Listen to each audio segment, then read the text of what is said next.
This is WAAY 31 Law Call.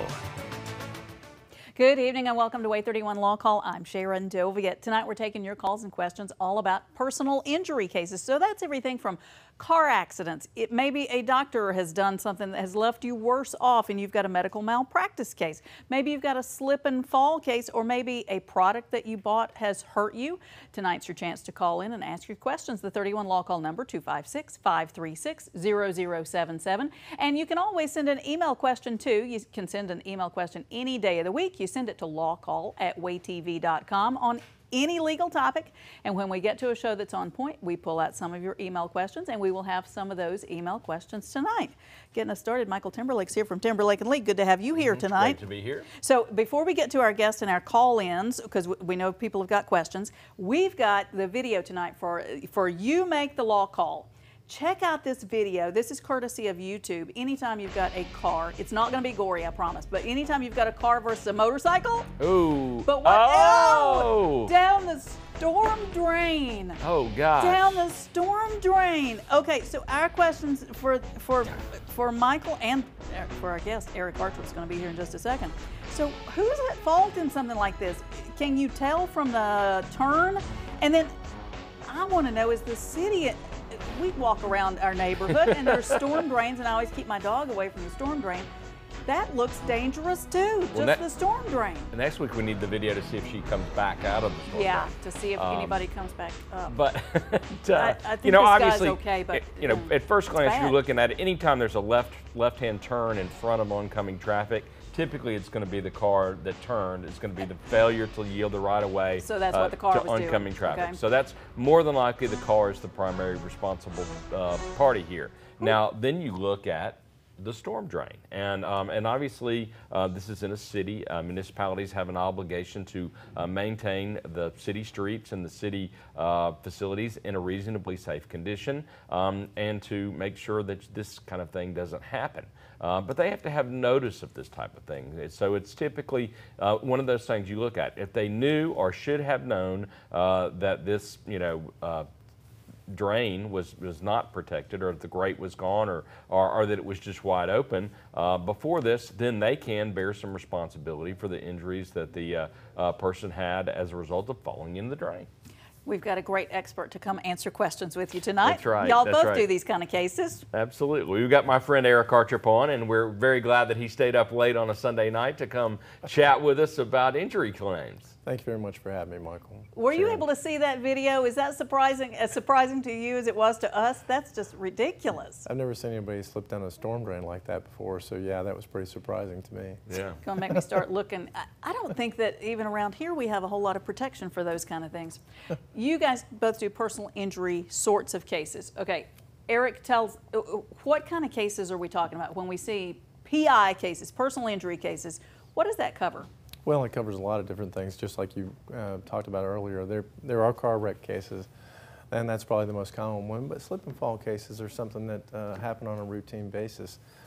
Grocery stores usually have slick floors in them, and the reason they have those slick floors is because they're easier to clean. Yeah, there would be less slip and fall cases if they had carpet, but it's much more difficult to clean that, so they usually have a slick floor on them. When you have fruits, vegetables, things like that get spilled on them, then often people will slip, and those are those kind of cases too. It's called a premises liability case, and that's a pretty common personal injury case as well. And sometimes those can be really, you kind of think slip and fall. What are you going to just bruise something? But they can be pretty serious. No, I mean you can always end up with a serious injury by falling on the floor. Knees, legs, arms, shoulders. Can result in pretty serious claims. And the business owner is not automatically responsible just because somebody falls on their premises. You still have to prove that there's some defective or hazardous condition that was on the premises that they knew or should have known about and didn't remedy or failed to warn you about it. So it's one of those things where you kind of look at a lot of the facts and circumstances in order to decide whether this is something that you can prevail in under the law in Alabama. Now, Eric does some different kinds of cases, so personal injury cases, auto accidents and things like that, but you also do some class action cases, right? Right, we do some class action work. I guess, that's something that we've done for about 15 years now, and we don't. That's not the only kind of case we do, but it's certainly something that we enjoy doing and we're experienced in doing it. And you were telling me an interesting couple of cases that you've got with lawn mowers. Is it lawn mowers or tractors? It's tractors. Right now we have a antitrust case against John Deere that's pending right now in Illinois. And it's basically the right to repair. It's the idea if you buy a truck or a tractor that you ought to be able to, if it needs a new starter, you ought to be able to put it on there yourself.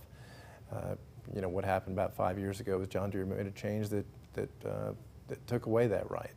So it made it that you basically always have to get the dealership involved with any kind of repair, and we don't think that that's the right way to go. So we sued them both in Alabama and in Mississippi, and now of course it's all been moved up to Illinois because that's where their headquarters is.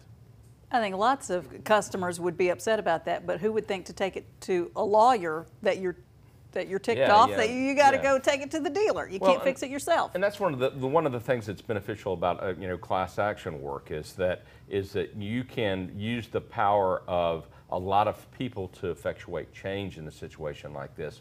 In a one-off situation, it may not be worth it for somebody to that just had a tractor they couldn't repair themselves to go hire a lawyer and to file a claim against John Deere. But when you're dealing with thousands of people that have the same type of situation, you can use the power of that group to effectuate some change to the civil justice system, and that's a good thing. So how does that fit into the law, Eric? Why is it a case for you to not be able to repair your own vehicle or tractor or mower or whatever it is? How are you applying the law to that? Well, there's something out there called the Sherman Act, just basically antitrust law, the idea that you can't stifle competition. And what this has effectively done is put thousands of small repair shops out of business. And it's also taken away people's rights to repair their own vehicles, so it allows the dealerships to set a price that's artificially high. So normally where a starter repair might cost you $60, $90, maybe $140, now if you're going to have to go to the dealership, that's going to cost you more than $300. It's because there's no competition. Clever. Right. So the 31 call-in number, 256-536-0077. We got this email question. We got this from Tammy. Tammy had written in, my husband was in a head-on collision in May. It was 100% the other driver's fault. We're going to settle with the insurance company, and we need to know how much is fair. We have $50,000 in medical bills, and they're offering us a bit less than that. But we're afraid that they'll drop the offer if we push too hard. Okay. You guys do this all the time. Are they likely to drop the offer if you push hard? No. No. No. I mean, their goal is to settle the claim, and they're trying to pay as little as money as possible, obviously. But at the end of the day, they want to close the file. They want to protect their insured, and they want to get your claim resolved and get your signature on a piece of paper. So more than likely, they're not going to pull any offers on a claim like that. The question we get all the time, Eric, is what is the reasonable value of a claim? We look at medical expenses, pain and suffering, mental anguish, lost wages, permanent injury. How do you assess what the value of a claim is? The thing about it is nobody really knows what a claim is worth except 12 people that none of us have never met 2 years from now. But I think we can all make some educated guesses. Based on our past experience and looking at the medical bills, looking at the injuries, those are the kind of things that we would look at to figure out if there's a good claim here or not. But Michael is absolutely right. Insurance companies are in the business of collecting premiums, not paying claims. So they're trying to get that thing closed as quickly as they can for as little as they can. And just because they get pressed or maybe get a letter from a lawyer, that doesn't mean they're necessarily going to walk away from the offer that they've already got on the table. If anything, if you got a good law firm involved, like Michael's or ours, you probably get a little bit more out of it because ultimately they're going to be a little bit more scared that they might have to face a Madison County jury.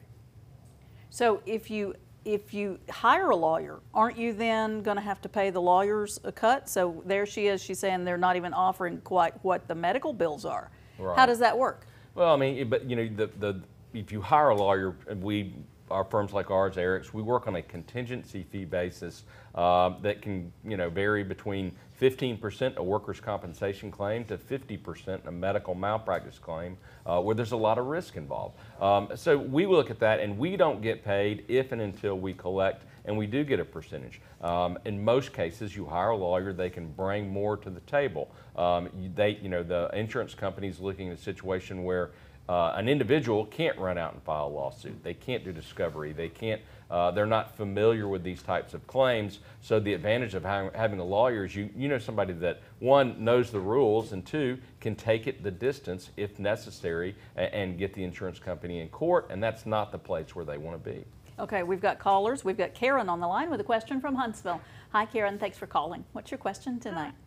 Hi, my question is, what happens if you're at a skating rink and you rent their skates and you're skating and you realize that there's not a good flow on the wheel itself, and then you hit a crack and you fall and tear your hamstring? Ooh, gosh. Karen, you're in a lot of pain, aren't you? If that's you, you're in a lot of pain. Yes, ma'am. Okay. Yeah, I mean, you're renting something from a facility, they're providing it to you, and they're also providing a facility that you're supposed to be safe to skate on. So, Eric, what do you think? Well, it's one of those things, and in Alabama we look at the idea, Michael and you and I both know this, that there's two different competing things there. One is it so open and obvious that she never should have skated over it to begin with, or is it so minor that they were never on notice of it? So it's kind of it's a Goldilocks kind of deal on that thing, because if it's too big and too obvious, if it's a great big hole in the floor, then the jury might say, well, wait a minute, why'd she even skate over it to begin with? But if it's so minor and so small, then the skating rink's going to come along and say, well, now wait a minute, there's no way we could be held liable for that. Look how small that little crack is. So it has to be just right. It has to be big enough for that they should have noticed it, but it has to be small enough that you can't say, well, I perceive the risk there. That's kind of what we all say, is they perceive the risk. So I think it's very likely, though, that this is probably a case, because, again, just like Michael, you said, the skating rink has the responsibility for the floor, and they're the ones in charge of going over it every day and making sure there are no problems that would cause somebody injury. I hope Karen was able to take some pictures. Yeah, that's what I was about to say. Everybody's got a camera now. The biggest thing that we've seen in terms of being able to present premises liability claims in the last 10 years is we have photographic evidence of what's going on. A lot of times you would try to go out after the fact and something's been changed, or you couldn't locate it, or you could spend a whole lot of time to go out and say, well, that's probably not anything that we can deal with. So pictures of the specific hazard or defect are critical in these types of cases.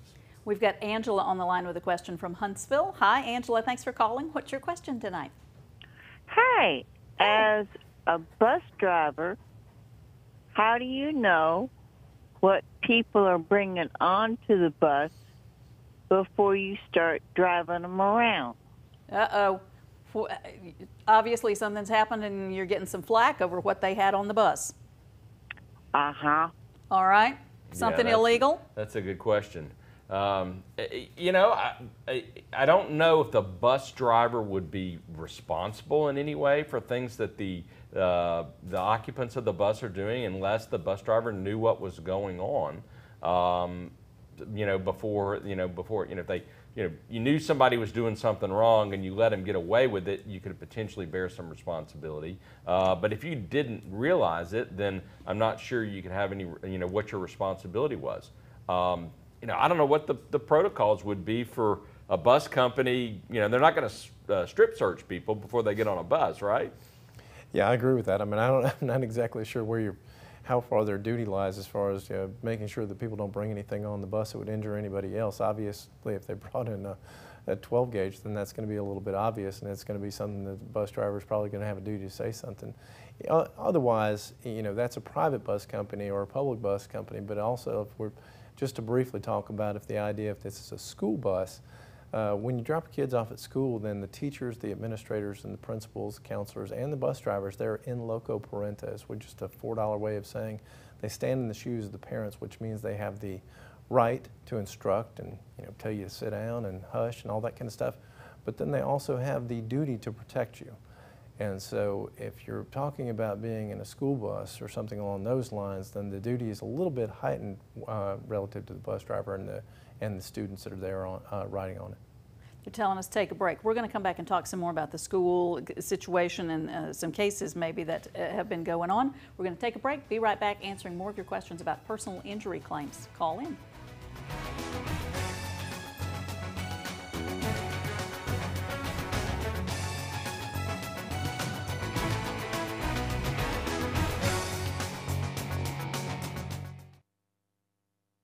You're watching WAAY 31 Law Call, where lawyers come to help. Your rights, your calls, live. Hosted by family law attorney Sharon Dovia. With the personal injury attorneys of one of the Valley's most respected law firms, Timberlake and League. Featuring the knowledge of managing partner Michael Timberlake, with millions of dollars awarded to his clients. And the experience of attorney Will League, a strong courtroom fighter known for his commitment to winning.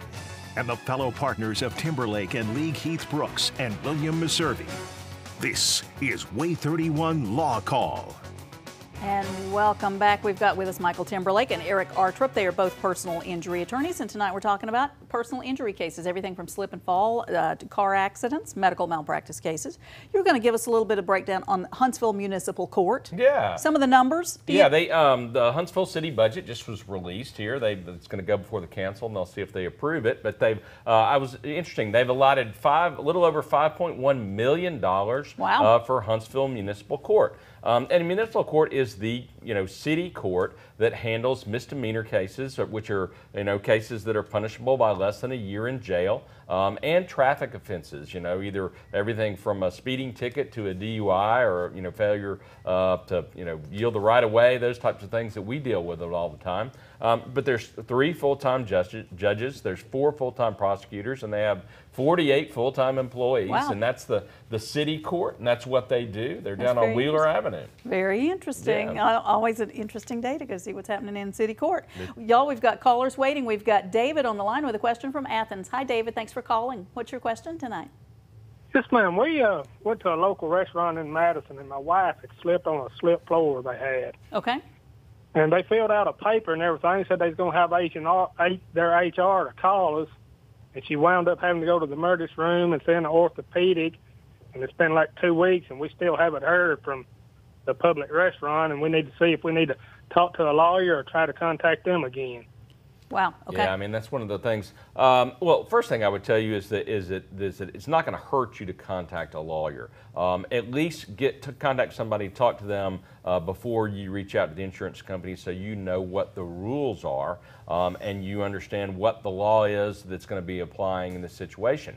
The insurance adjuster is going to know that, and like Eric was talking about earlier, if something's open and obvious, that's a legal term of art. And that's something certainly that you could get in trouble. And a lot of times they'll ask you for a recorded statement, and that's one of those things that's pretty dicey, right? Right, I agree with that, Michael. I don't think I would ever encourage somebody to go ahead and give a written statement or a recorded statement on a line on something like that. I think what you've got is a situation that a lawyer could really help in that situation, helping you understand what the law is, what the defenses are, and kind of where you go from there. So I would definitely say to pick up the phone with somebody, let them hear the facts and let them give you some advice. Yeah. What are they going to try and get you to say? So the open and obvious kind of thing would be something. What else might they be trying to get you to say on the record before you've got a lawyer? Any kind of admission that you knew the floor was slippery, or okay. You'd been there before, you were wearing slippery shoes, or any kind of situation where they can mitigate their liability. You were in a hurry. You were okay. Right. You saw that before you fell on it. Why does that make a difference in Alabama if they can get you to say, well, I've been here before, or something like that? I think what Michael and I were talking about earlier about the idea that you've already been there, you've already seen that maybe the floor is trashy, maybe it's usually wet, maybe it is usually greasy or slippery or something along those lines. Those are the things that they would like to get you on record as saying, and as Michael kind of said before, the shoes is a big thing in slip and fall cases. They'd really love to see you wearing a pair of 5-inch heels on that deal, but if you were wearing a pair of tennis shoes, then it would be much less likely that it was your fault. And what they would be trying to get you to do, just like Michael said, is get you to say things that might hurt your case. And you might not even realize, what the law is, might even realize that, not recognize that what you were saying was actually hurting your case. That's the reason it would be important, I think, to get a lawyer involved before you made that call. We've got Tom on the line with a question from Henniger. Hi, Tom. Thanks for waiting. What's your question tonight? Yeah. On a state highway has a county road in which dead ends into it. For years, they've had rumble strips. Well, when it was repaved the last time, they chose not to put the rumble strips in. And there's been 3 deaths during this time. What's the statute of limitations? What's the to get the rumble strip put back in? You know, Yeah, those rumble. Yeah. That's the thing that when you get to the edge, it makes your car kind of wakes you up. Is what it is. Right, right. Well, I mean, when you're dealing with a state entity, when you're dealing with a state, it can be difficult. There's sovereign immunity or immunity that provides the state is not responsible in these types of situations. And you know, road defect cases are very, very you know, it's an area that's been heavily litigated because typically if there's a road defect, then it can be a serious injury or can, as in this situation, be very serious and have hurt more than one person. But you're looking at, you know, you're looking at the state, you're looking at the contractors, and unfortunately there's some laws in place that do protect, you know, contractors in that situation, right? Yeah, there are. Just like you alluded to, there are several immunity statutes that apply. We've had a couple of bad road cases, had a couple of bad intersection cases. We've been able to hire people out of it. We've hired a couple of folks out of Atlanta to help us make some comments about how this should have been set up, how it could have been safer, traffic safety and traffic control devices and things like that. Just like Michael mentioned, it is a heavily litigated area and it's heavily regulated. Right. And you know, if it's a problem and you identify it as a problem, what you need to do is make sure you contact either the county commission, the city government, or you know, your state legislative representative to notify them. Look, this is a problem, and the more that you can do that, and the louder you can be, the more likely it is going to get fixed. We're going to take a break. Be right back, answering more of your questions all about injuries tonight. Stay with us.